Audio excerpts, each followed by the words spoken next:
Papa éternel, merci pour le temps qu'on peut être ici pour se rassembler, pour venir t'adorer, te louer, pour le si beau cadeau de ton Fils Jésus à la croix et aussi ressuscité. Garde notre temps, Seigneur, que ton esprit puisse nous faire bien parler et que ça soit édifiant pour tous ceux qui l'entendent. En ton Fils qui est vivant. Amen. J'aimerais vous présenter un psaume que j'ai beaucoup médité parce que j'ai des tendances anxieuses. Je suis un anxieux par nature. Et c'est un des psaumes que Dieu a mis sur ma voie pour me ramener à lui. J'aimerais vous le présenter. Et c'est aussi un des psaumes que mes enfants prennent le plaisir de me rappeler. C'est une autre chose, c'est un autre défi. Et j'aimerais vous parler de cela. Et j'aimerais vous poser une question. Comme j'ai dit hier, quand je pose une question, c'est parce que j'attends une réponse. D'accord? Donc je ne vais pas vous proposer beaucoup comme hier, mais si je vous pose une question, parce que je m'attends que quelqu'un réponde dans l'assemblée. J'aimerais vous poser la question, est-ce qu'il est arrivé de penser pourquoi doit-on souffrir? Est-ce que des fois c'est déjà arrivé de ressentir qu'il y a une pression constante qui est contre nous dans cette vie? Est-ce que c'est déjà arrivé de penser, est-ce que je suis le prochain Job dans l'histoire humaine? Ces questions, et d'autres encore, évoquent et mettent en lumière des souffrances qu'on a. Et parfois même, parfois, pas tout le temps, des doutes. Est-ce que Dieu est vraiment bon? Est-ce que Dieu est vraiment souverain? Est-ce qu'il peut agir vraiment en toutes choses? Il ne répond pas à ce que moi j'aimerais avoir. C'est un peu comme les enfants qui demandent à leurs parents, et leurs parents leur disent non, mais quand ils savent qu'ils ont l'argent dans le compte en banque, puis ils n'achètent pas leur PS4 par exemple, ou bien leur vélo, ou bien leur chandail, vêtements. Ils ne comprennent pas nécessairement. Est-ce que nous, on est comme ça avec notre Papa Céleste? Parfois, pas tout le temps, nous questionnons involontairement si Dieu est bon, s'il est vraiment en contrôle, s'il est vraiment souverain. Et j'aimerais avec le psaume 46 aujourd'hui démontrer que le psaume 46 répond à cela.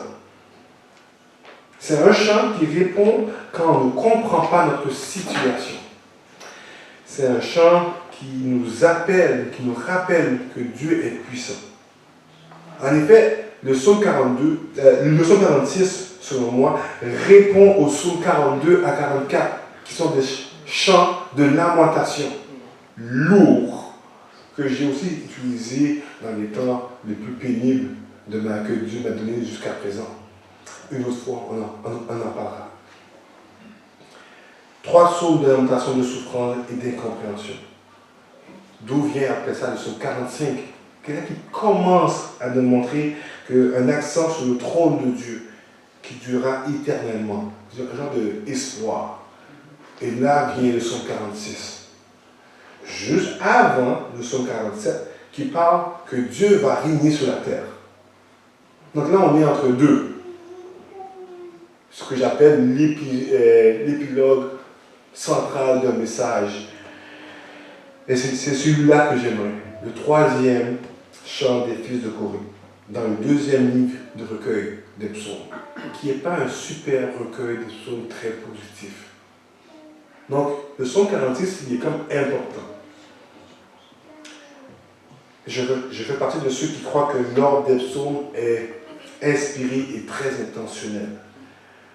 Les Juifs devaient apprendre ce chant pour adorer qui est Dieu. C'est pour ça qu'il commence avec, au début, il nous précise, au chef des chœurs. Donc un chant créé pour apprendre au peuple, pour adorer Dieu. Un peu comme les chants que vous avez appris. Écrit un chant, un chef de chant. On va voir le mot tantôt, je vais lire alamote, ce qui signifie aigu. Donc, selon un connaît 15-20, c'est plus un instrument aigu, ou bien chanté d'une note aiguë, ou chanté par des jeunes filles. Parce que les jeunes filles, en général, ont une voix aiguë. Ils ne sont pas muets, ils ne sont pas comme des jeunes garçons qui muent. Donc, on ne sait pas ce que ça veut dire vraiment. Mais pensez, c'était écrit pour être chanté haut. Et ça résonne dans les oreilles. Donc, j'aimerais lire avec vous le psaume 46. Je vais vous poser 3 strophes qu'on va voir ensemble, qui va apparaître par la suite. Je vais lire dans la version de la colombe, parce qu'il y a des différents mots. Je vais lire la version colombe parce que, pourquoi la colombe? Parce qu'elle ressemble beaucoup plus aux textes originaux, pas dans tous les textes, mais dans celui-là. Non, verset 1. Au chef des chantres des fils de Corée, sur Alamoth, cantique. Dieu est pour nous un refuge et un appui, un secours qui ne manque jamais dans la détresse. C'est pourquoi nous sommes sans crainte quand la terre est bouleversée et quand les montagnes chancellent au cœur des mers, quand les flots de la mer mugissent et écument, se soulèvent jusqu'à faire trembler les montagnes. Il est un fleuve dans les courants, réjouissent la cité de Dieu, le sanctuaire des demeures du Très-Haut. Dieu est au milieu d'elle, elle n'est point ébranlée. Dieu la secourt dès l'aube du matin. Des nations s'agitent, des royaumes s'ébranlent. Il fait entendre sa voix, la terre se fond d'épouvante. L'Éternel des armées est avec nous. Le Dieu de Jacob est pour nous une haute retraite. Venez contempler les œuvres de l'Éternel, les ravages qu'il a opérés sur la terre. C'est lui qui fait cesser les combats jusqu'au bout de la terre. Il a brisé l'arc, il a rompu la lance, il a consumé par le feu les chars de guerre. Arrêtez et sachez que je suis Dieu. Je domine sur les nations, je domine sur la terre. L'Éternel des armées est avec nous. Le Dieu de Jacob est pour nous une haute retraite. Quel texte, non? Allons voir ensemble, strophe par strophe. La première strophe, Dieu est un refuge, même quand la nature se déchaîne. Ce qui est intéressant, il utilise 3 mots. Dieu est un refuge et un appui, et un secours dans la détresse. C'est intéressant, 3 mots qui veulent dire 3 choses différentes, mais qui illustrent bien le message du psaume. Un refuge, une protection, un appui, une forme de sécurité, un secours, une aide. C'est magnifique. Ces 3 mots précisément que l'Éternel même, à plusieurs textes, se définit pour le peuple d'Israël. Et que Jésus reprend par la suite, surtout l'évangile de Jean qui va reprendre par suite les mêmes termes. Pour le reste, on pourrait faire juste un message sur le verset 2. Un très long message, juste pour vous montrer comment que c'est des qualités que l'Éternel a pour son peuple. C'est un message central. Et il y a une petite notion que j'aimerais vous donner dans le verset 2 qui est particulier.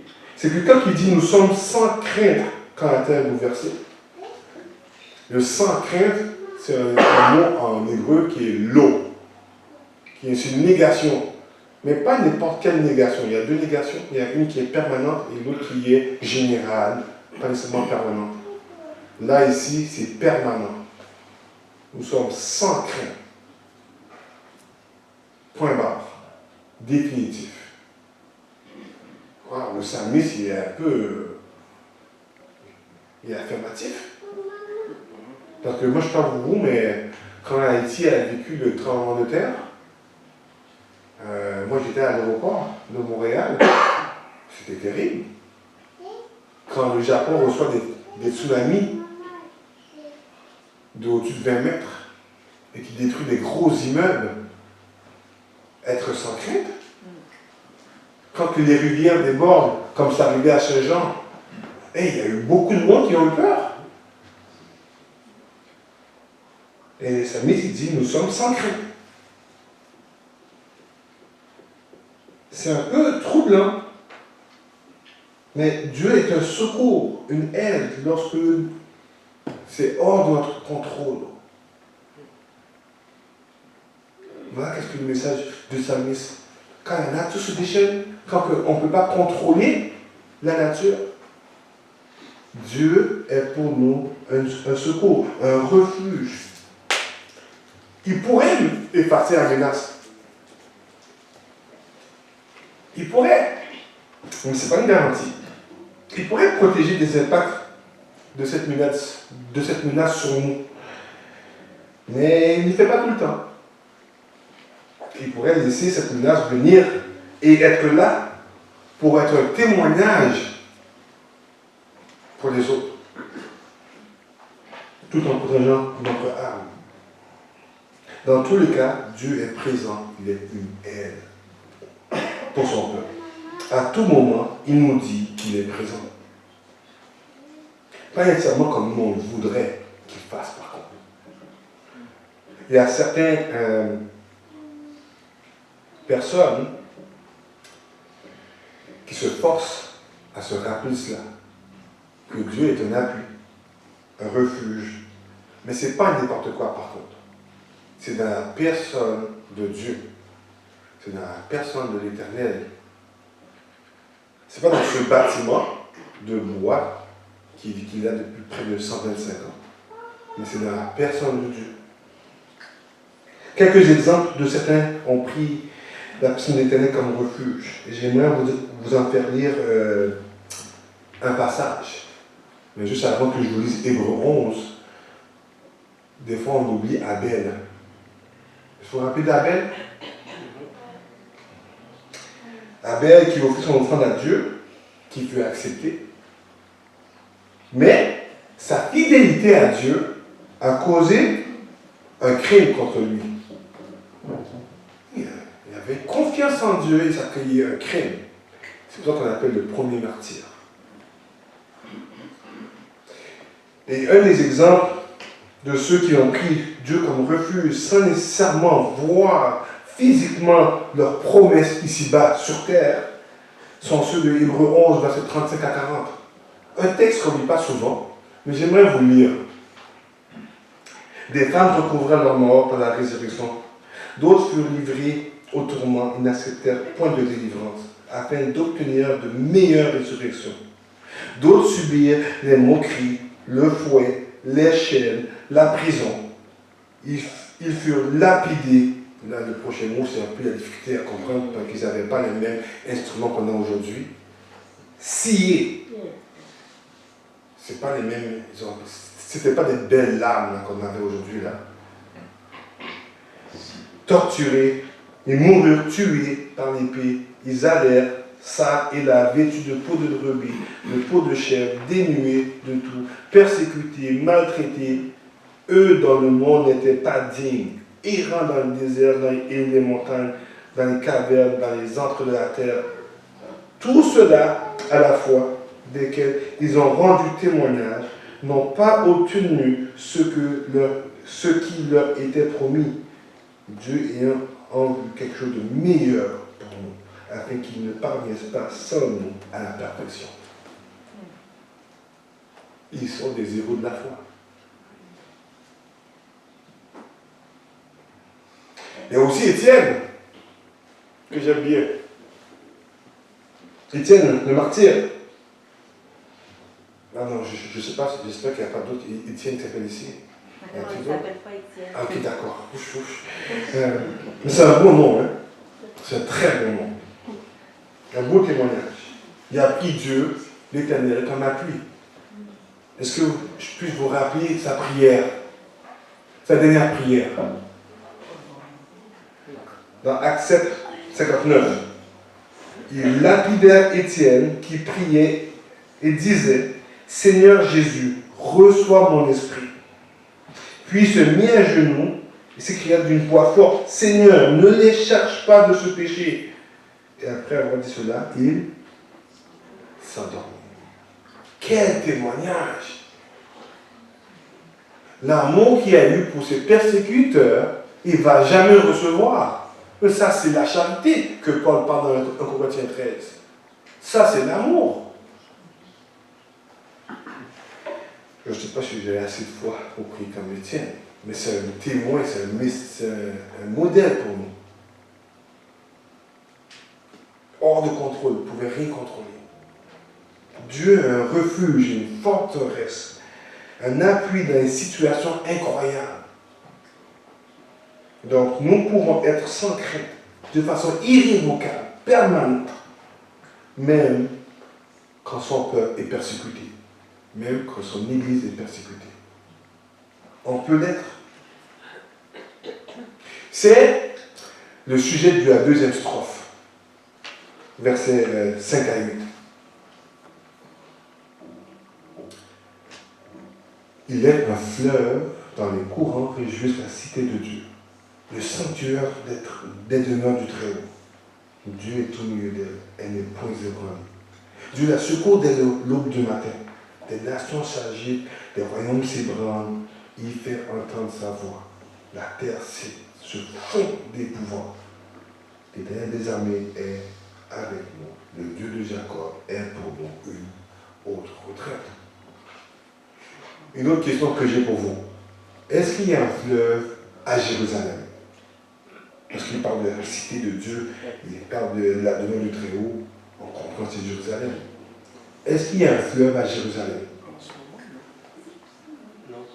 Est-ce qu'il y a déjà eu un fleuve à Jérusalem? Si vous lisez bien Exode, quand il rentre dans le Canaan, il n'y a pas de fleuve. Et si vous allez maintenant, il n'y a pas de fleuve non plus. Donc, s'il n'y avait pas dans la description que Dieu précise qu'il n'y avait pas, vous allez vivre sur la foi que moi je vais faire tomber la pluie et l'arroser. C'est assez précis. Et si maintenant il n'y en a pas, donc on peut déduire, il n'y en a pas. Tout le monde est d'accord avec moi? Alors le psalmiste a un problème. Il dit, il est un fleuve dans les courants, réjouissent la cité de Dieu. Mais il n'y a pas de fleuve dans la cité de Dieu. Qu'est-ce qu'il veut dire? Aucun fleuve pour nourrir, protéger, faciliter l'agriculture, qui est une aide précieuse quand il y a un siège. C'est un peu gêné de le dire. Hein? Exactement, ma soeur. Le fleuve, c'est l'Éternel, son pourvoyeur, son protecteur, son libérateur. Et c'est la même, très similaire vision que Jean avait de la Nouvelle Jérusalem, dans Jean Apocalypse 22. Et il fait la description, puis il parle d'un fleuve. J'aimerais vous lire les 2 premiers versets. Il me montra le fleuve de haut de la vie, limpide comme du cristal, qui sortait du trône de Dieu et de l'agneau. Au milieu de la place de la ville, sur les 2 bords du fleuve, se trouvait l'arbre de vie qui produit 12 récoltes et qui donne son fruit chaque mois. Les feuilles de l'arbre servent à la guérison des nations. Il est le fleuve. Maintenant, c'est pour ça que c'est la parole de Dieu. Hein, parce que le psalmiste, dans son temps, il n'y avait pas de fleuve. Vous voyez comment la parole de Dieu est parfaite. Ils avaient une espérance dans une autre cité. Ils disaient, il est le protecteur, il est le fleuve. C'est lui qui protège, c'est lui qui nourrit. Même quand on a un siège. Même quand on est entouré par différentes nations. Jean, dans sa description, il décrit la gloire de Dieu qui éclaire la ville. Son trône sera dans la ville. Une façon de dire que Dieu est et sera au milieu d'elle. Le psalmiste ici, des siècles avant, affirme cela. Affirme qu'est-ce que Jean va nous décrire en détail des siècles plus tard. Dieu avec son peuple, même quand il souffre. Même quand vous souffrez, Dieu est avec vous. Nous, on est encore plus bénis, on a le Saint-Esprit en nous. Pour tous ceux qui confessent Christ est Seigneur, qui est venu sur la terre de la part de Dieu et ressuscité pour nous donner une espérance. Dieu combat pour son peuple. Je vais vous donner 3 exemples. Exode 14, vous vous rappelez, à la sortie d'Égypte, il sort et il dit, attendez, vous allez voir la délivrance. Bon, les Israélites étaient un peu impatients de voir les Égyptiens venir en cavalerie. Mais je peux comprendre les Israélites. Moi aussi, j'aurais eu peur.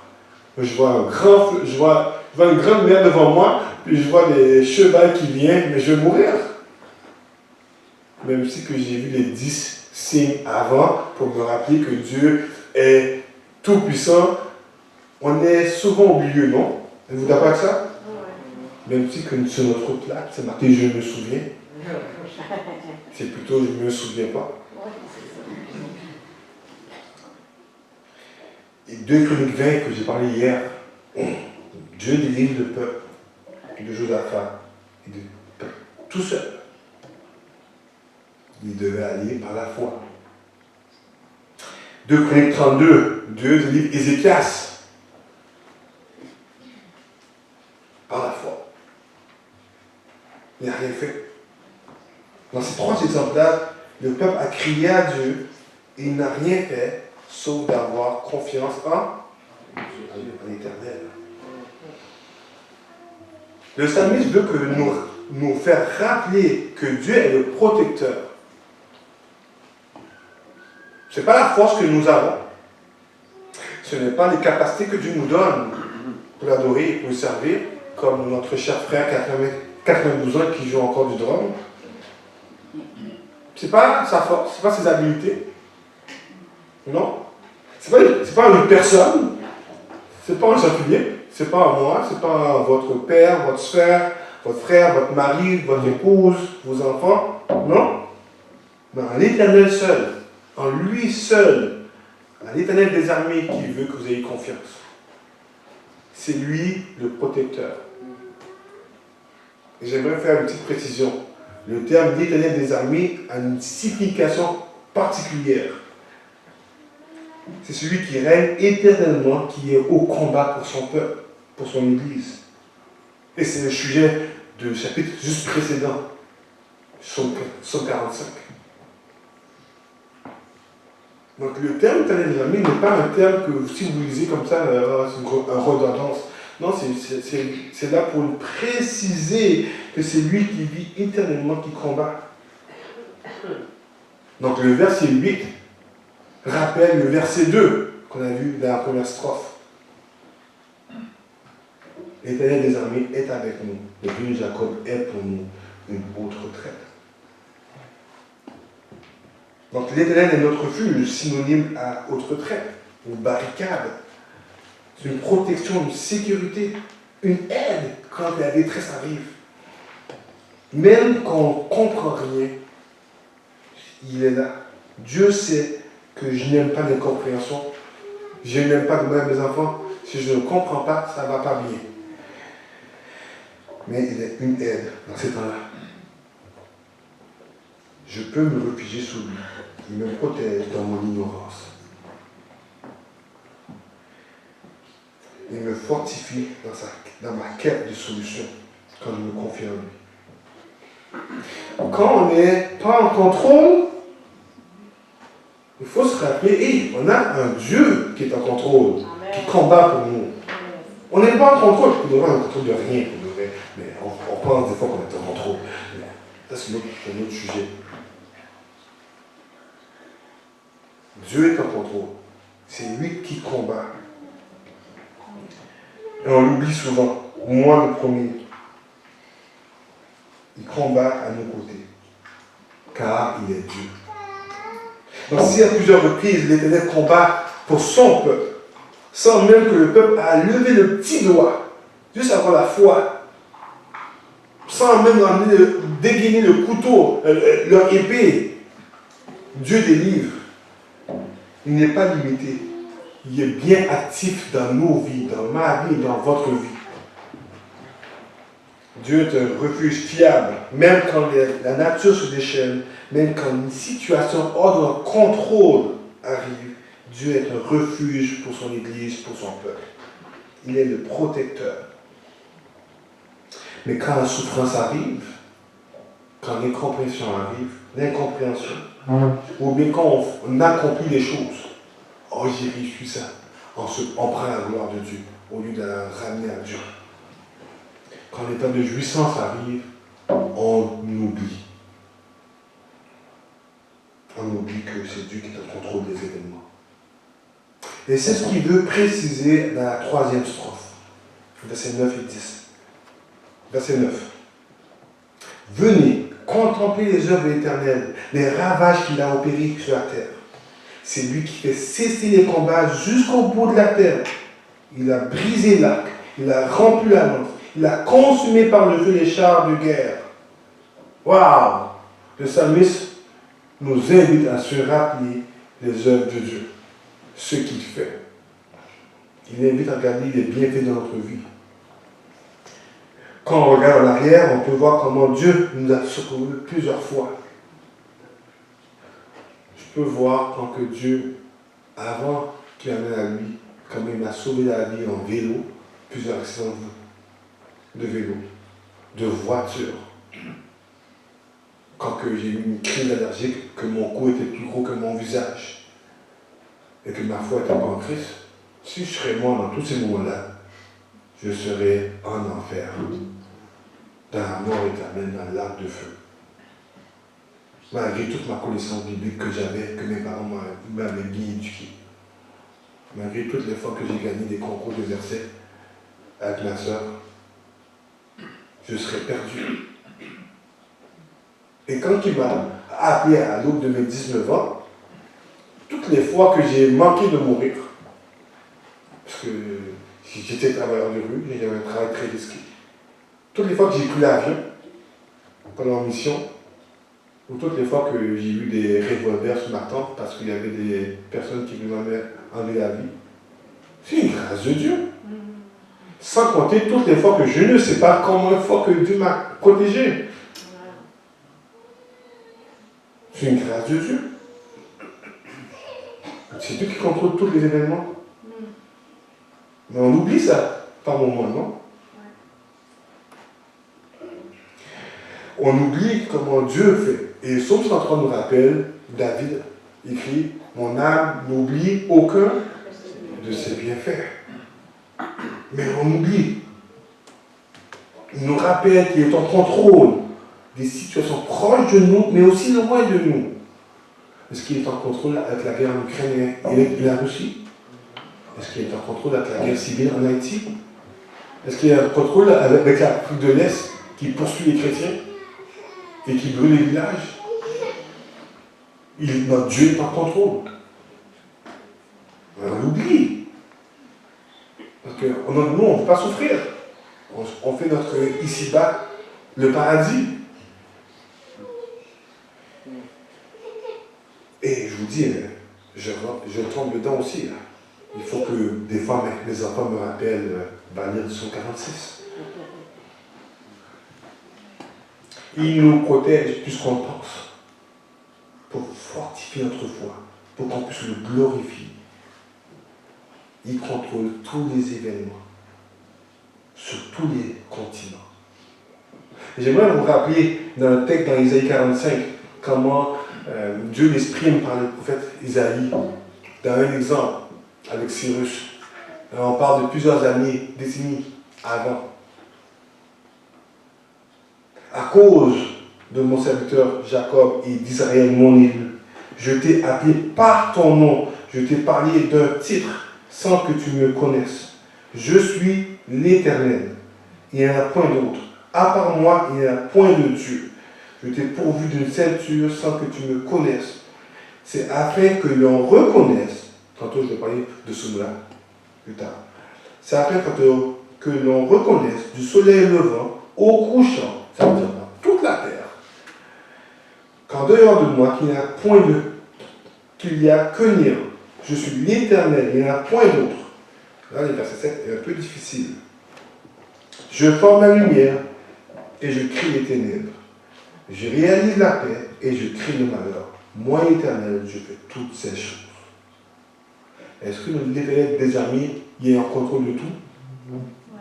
Qu'on veuille pas, qu'on comprend, qu'on ne comprend pas, on sait une chose, il contrôle tout. Donc, je ne vais pas vous expliquer qu'est-ce que Dieu veut dire par là. C'est carrément complexe, puis il y a des livres et des pages écrits sur ça. C'est dur à comprendre profondément. Mais comment Dieu est souverain sur toutes choses. Toutes les guerres que la terre subit cesseront lorsque Dieu l'aura décidé. Ça ne nous empêche pas de prier. C'est pour ça qu'il dit, mais ça va cesser quand Dieu l'aura décidé. Et cela à sa façon. Ça nous devrait nous inciter à crier à Dieu qui est en contrôle de tout. Lui a le seul pouvoir de contrôler toutes choses. Et c'est dans ce contexte-là que je vous ai amené au verset que ma fille m'a dit de lire, parce que je vous ai dit sur le 46, mais elle a précisé un verset. Le verset 11, qui fait parler de Dieu. Une parole, si vous avez un crayon, d'écrire. Si vous avez un surligneur dans votre Bible, de surligner. Si vous avez un téléphone, pour écrire, quand vous avez votre Bible dans le téléphone, de surligner, de marquer une note. S'il y avait un verset que j'aimerais que vous vous rappeliez et que vous avez toutes les oreilles ouvertes, c'est celui-là. Parce que quand la nature se déchaîne, Dieu est en contrôle. Dieu est avec nous. Quand il y a des persécutions contre son peuple, contre son Église, Dieu est en contrôle. Il est avec nous. Quand les choses à l'extérieur de nous, loin de nous, arrivent, Dieu est en contrôle. Et là, il fait parler de Dieu. Donc, 3 strophes pour amener 3 arguments pour être obéissant au verset 11. Il faut juste comprendre le contexte. Le verset 11, c'est comme la clé, là. C'est là où il veut nous emmener. Ces 3 arguments, donc il a fait un état pour nous amener au verset 11. L'interlude. Il y a 3 strophes à chanter, mais pour arriver à l'interlude. Et c'est lourd l'interlude, plus qu'on pense. C'est le plus court verset du psaume, mais il y a beaucoup plus de pesanteur parce qu'il y a une introduction avant. J'aimerais vous lire. Arrêtez et sachez que je suis Dieu. Je domine sur les nations, je domine sur la terre. C'est pas un petit verset, ça. Non, j'aurais pu vous parler de plusieurs termes bibliques à l'origine, je vais vous parler de 2. Donc on fait un petit cours d'hébreu si vous êtes avec moi. Mais restez, n'ayez pas peur, ok? N'ayez pas peur, je vais vous expliquer juste 2 petits mots. Si vous avez 2 petits mots à prendre dans le psaume 46, c'est bien là. Arrêtez, Rapha. Ça veut dire arrête. Ça veut dire stop. Mais pas juste stop comme le coin de la rue, hein, comme le signe. Ça veut dire laisse tes armes. Parce qu'on essaie de contrôler, immobilise ton action. Arrête de t'inquiéter. Arrête d'essayer. Arrête de combattre par toi-même. Arrête de chercher une solution par toi-même. Arrête d'essayer d'avoir un certain contrôle que tu n'auras jamais. Arrête de t'inquiéter comme font les païens. C'est qu'est-ce que Jésus a dit, non?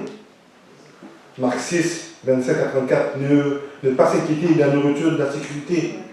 Marc 13, 11. Ne vous inquiétez pas des autorités qui veulent vous accuser. Luc 12, 11. Ne vous inquiétez pas de l'injustice, de ne pas être cupide, de ne pas vouloir plus, de ne pas craindre pour demain. Et Paul, dans Philippiens 4, verset 6, ne vous inquiétez pas sur toutes choses. Arrêtez d'être distrait. Arrêtez d'être distrait de plein de choses. Parce que là, vous ne m'adorez pas. Voilà qu'est-ce qu'il dit. Arrêtez. Arrête. Je te donne ce que tu as besoin. peut-être pas tout ce que tu veux, mais je te donne qu'est-ce que tu as besoin. Donc arrête. Je veux des amis. Non, non, non, non. Tu as besoin de moi maintenant. Arrête. Maintenant, il faut arrêter pour arriver au deuxième mot. Donc, ça dépend des versions. Il y a chercher, connaître, connaître-le, reconnaître. C'est tout le même mot. Yada. Un verbe que j'aime beaucoup, qui est complexe, parce que c'est le même mot pour dire Adam connu Ève. C'est le même mot pour une sexualité dans le mariage. C'est le même mot qui parle d'une relation intime profonde. Et Dieu dit arrête, hein? Et là, reconnais, sache. Mais ça, pas n'importe quelle manière. C'est pas une connaissance intellectuelle qui parle ici, là. Là, ici, il est en train de parler d'une relation, d'une alliance intime. Il est en train de dire, je veux une intimité avec toi. Comme dans un mariage. C'est pour ça qu'il nous a rachetés à grand prix. Il est utilisé pour définir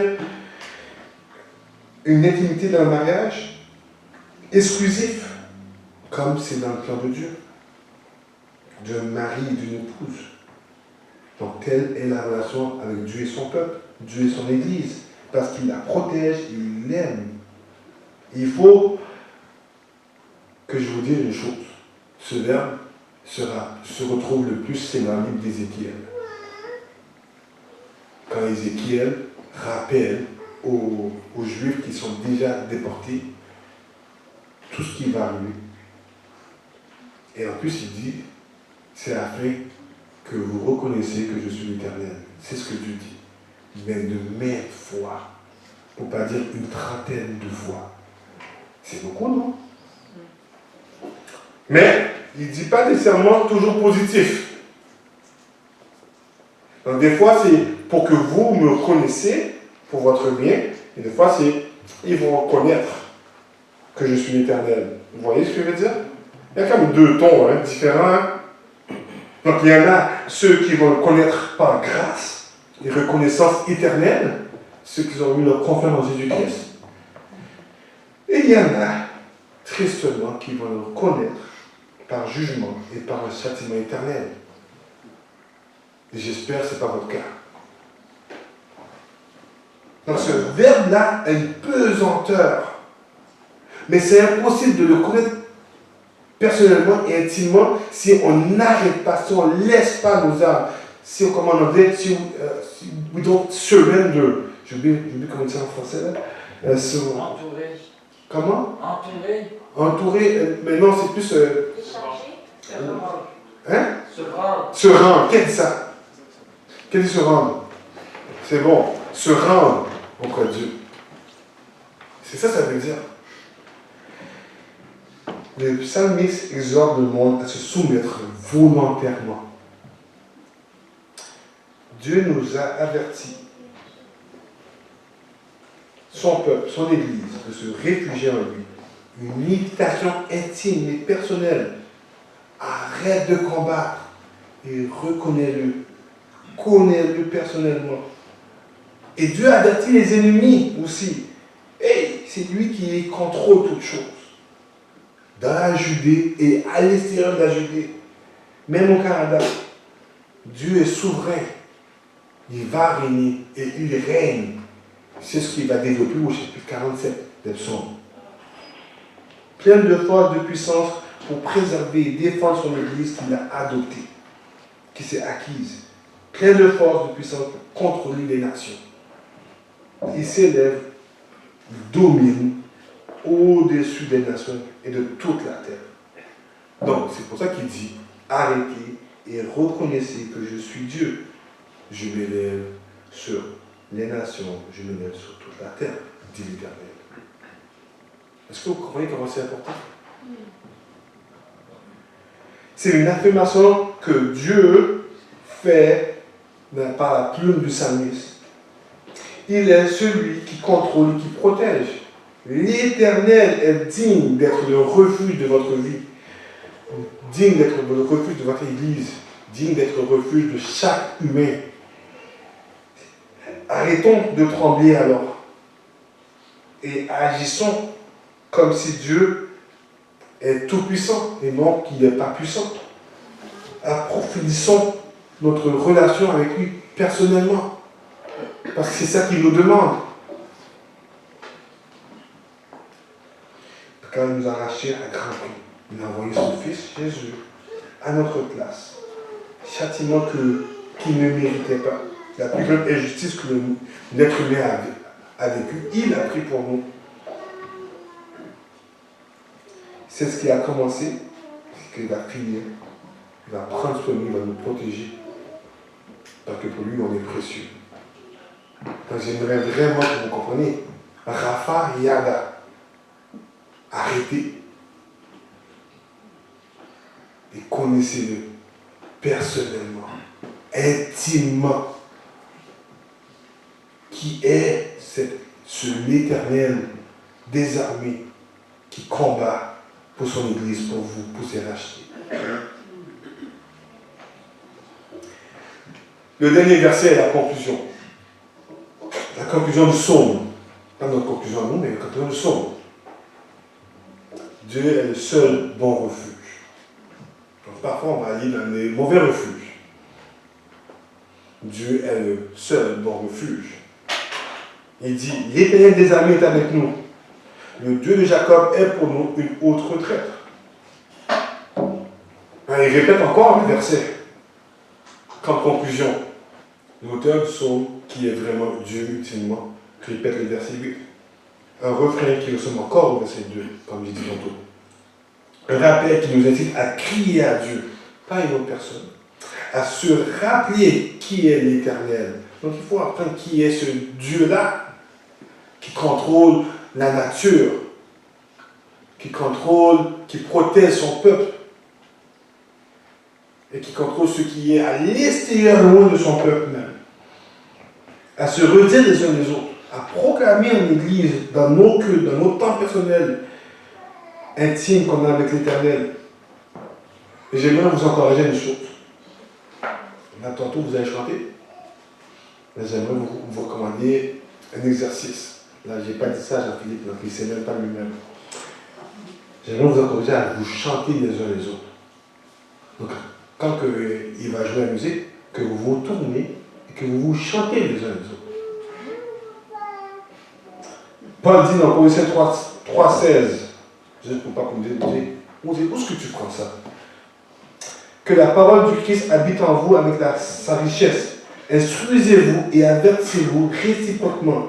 Comment? En toute sagesse, par des psaumes, des hymnes et des cantiques spirituels. Je n'ai pas précisé de n'importe où. Sous l'inspiration de la grâce, chantez à Dieu de tout votre cœur. Donc j'aimerais que vous fassiez ça tantôt, pour vous encourager, de vous chanter les uns les autres, de vous regarder les yeux et de chanter, pour vous rappeler, c'est l'Éternel des armées, d'arrêter de vous inquiéter et de le connaître intimement. Les chants sont un outil de se tourner vers l'Éternel, d'une disposition de notre âme. Il est digne que nous nous fassions confiance. Il domine, il règne, il contrôle, il décide. Et tout ça pour sa gloire. Parce qu'on oublie qu'on a été créé pour sa gloire. Pour le bien de son peuple.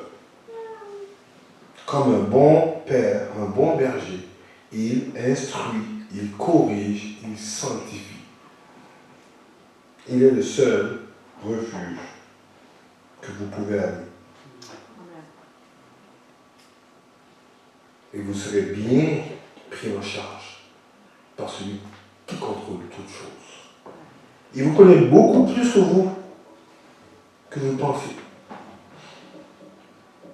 Il pourvoira de tout ce que vous avez besoin. Conclusion. C'est un chant. Pour oublier, c'est un chant.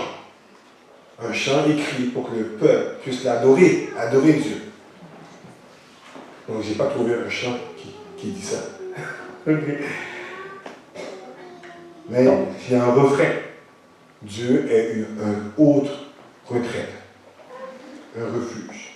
Quand la nature se déchaîne, quand c'est incontrôlable, comme pour moi l'eau, je ne sais pas comment régler l'eau dans mon plancher, même si les enfants l'ont trouvé.